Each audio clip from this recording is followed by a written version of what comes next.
भारत के इतिहास में एक ऐसा राजा हुआ जो सिर्फ धरती पर राज नहीं करता, उसका असर अंधेरी दुनिया पर भी महसूस होता था। कहते हैं वह अकेला राजा था जो भूतों से बात कर सकता था। रात के सन्नाटे में उसके पीछे हमेशा एक परछाई चलती थी, वेताल, एक ऐसा अस्तित्व जो किसी से नहीं डरता, लेकिन उस राजा के सामने मौन हो जाता, क्योंकि वह राजा सिर्फ इंसान नहीं था। दंत कथाएं कहती हैं देवताओं ने स्वयं उसे एक ऐसा सिंहासन दिया था जिसमें 32 जीवित प्रतिमाएं थीं। हाँ, जीवित। वो प्रतिमाएं बोलती थीं, परखती थीं और यह तय करती थीं कि इस संसार में कौन उस सिंहासन पर बैठने लायक है और कौन विनाश का पात्र।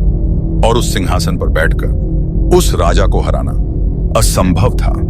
कहा जाता है उसे कोई पराजित नहीं कर सकता था, ना मनुष्य, ना राक्षस, ना ही अंधेरा। आज भी जब उज्जैन के प्राचीन खंडहरों में हवा चलती है तो मिट्टी के नीचे से एक अनसुनी धड़कन महसूस होती है, मानो वह सिंहासन अब भी किसी का इंतजार कर रहा हो। पर सावधान, क्योंकि जिस दिन यह रहस्य खुल गया, वक्त खुद करवट बदल देगा।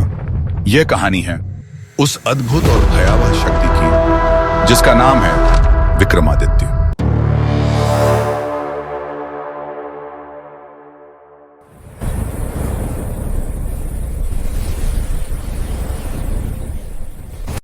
इतिहासकारों का कहना है कि विक्रमादित्य केवल एक व्यक्ति नहीं था, बल्कि एक उपाधि थी जो केवल अद्भुत बुद्धि और शक्ति वाले शासक को मिलती थी। कुछ कहते हैं 57 ईस्वी पूर्व में विक्रम संवत की शुरुआत इसी राजा ने की, लेकिन उसका असली नाम और जन्म स्थान आज भी एक रहस्य है। कई विद्वान मानते हैं कि उज्जैन में जन्मे इस राजा की बुद्धि इतनी तेज थी कि वे भूत और देवता दोनों से परामर्श कर सकते थे, और यही शक्ति उन्हें बाकी सभी राजाओं से अलग बनाती थी।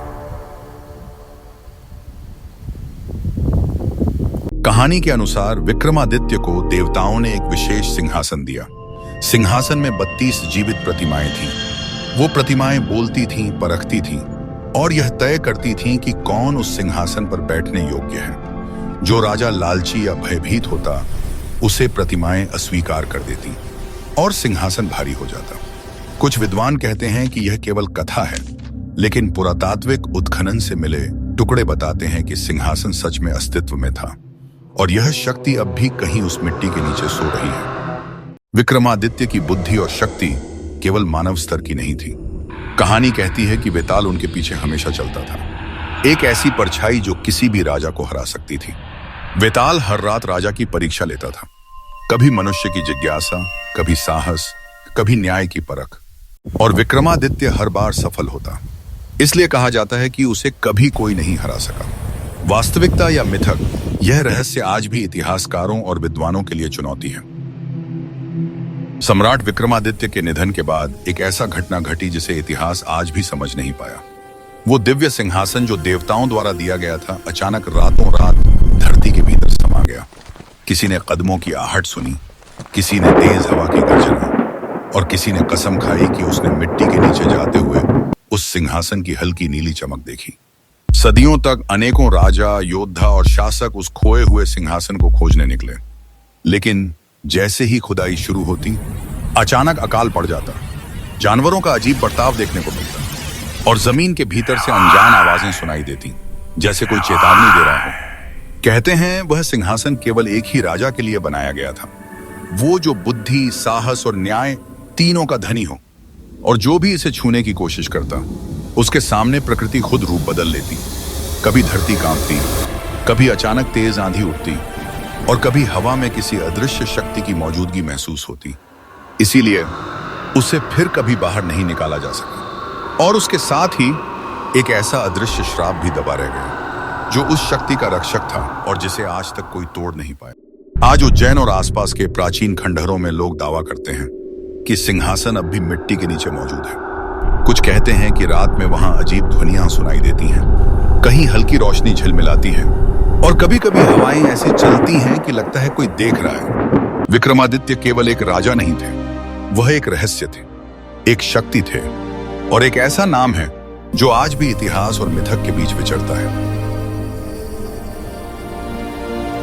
कहानी यहां खत्म नहीं होती, असल में यह तो बस शुरुआत है। जो भी व्यक्ति इस रहस्य के करीब जाने की कोशिश करता है, उसके सामने हमेशा एक अनदेखी, अज्ञात और अजेय शक्ति खड़ी हो जाती है। कभी किसी को आवाजें सुनाई देती हैं, कभी अचानक हवा का रुख बदल जाता है और कभी लगता है कि किसी ने कंधे पर हाथ रखा, लेकिन पीछे कोई नहीं होता। सिंहासन, वेताल, प्राचीन देव प्रतिमाएं, ये सब आज भी शांत हैं, लेकिन शांत रहने का मतलब सोना नहीं होता। ये सिर्फ प्रतीक्षा में है, जागने के लिए तैयार।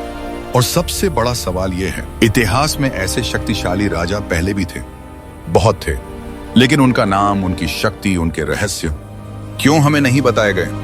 कौन छुपा रहा है? क्यों छुपा रहा है? और आखिर इससे किसे डर था? क्या पुरानी किताबों से असली अध्याय निकाल दिए गए? क्या कुछ मौखिक परंपराओं को जानबूझकर दबा दिया गया? या फिर क्या इस रहस्य का सामना करने की क्षमता हमें कभी थी ही नहीं? और सबसे बड़ा सवाल, अगर विक्रमादित्य का श्रापित सिंहासन आज भी जमीन के नीचे छुपा है, तो वह किसका इंतजार कर रहा है? और क्यों? क्या वह फिर किसी योग्य व्यक्ति का चयन करेगा, या फिर यह सिर्फ एक जाल है, एक चेतावनी? एक बार छुआ तो जीवन कभी वैसा नहीं रहेगा। याद रखिए, यह कहानी सिर्फ शक्ति की नहीं है, यह कहानी है विक्रमादित्य के श्रापित सिंहासन की, एक ऐसी शक्ति की जो जाग भी सकती है और आपको चुनौती भी दे सकती है। सवाल सिर्फ एक है, क्या आप तैयार हैं उस चुनौती का सामना करने के लिए? अगर आप इस कहानी के इस मोड़ तक हमारे साथ बने रहे तो दिल से शुक्रिया। आपका एक लाइक हमारी मेहनत को ताकत देता है और आपका सब्सक्राइब हमें अगला डर, अगली कहानी और भी ज्यादा रोमांचक बनाने की हिम्मत देता है। तो प्लीज लाइक और सब्सक्राइब जरूर कीजिए, क्योंकि आपकी सपोर्ट ही हमारी असली ताकत है।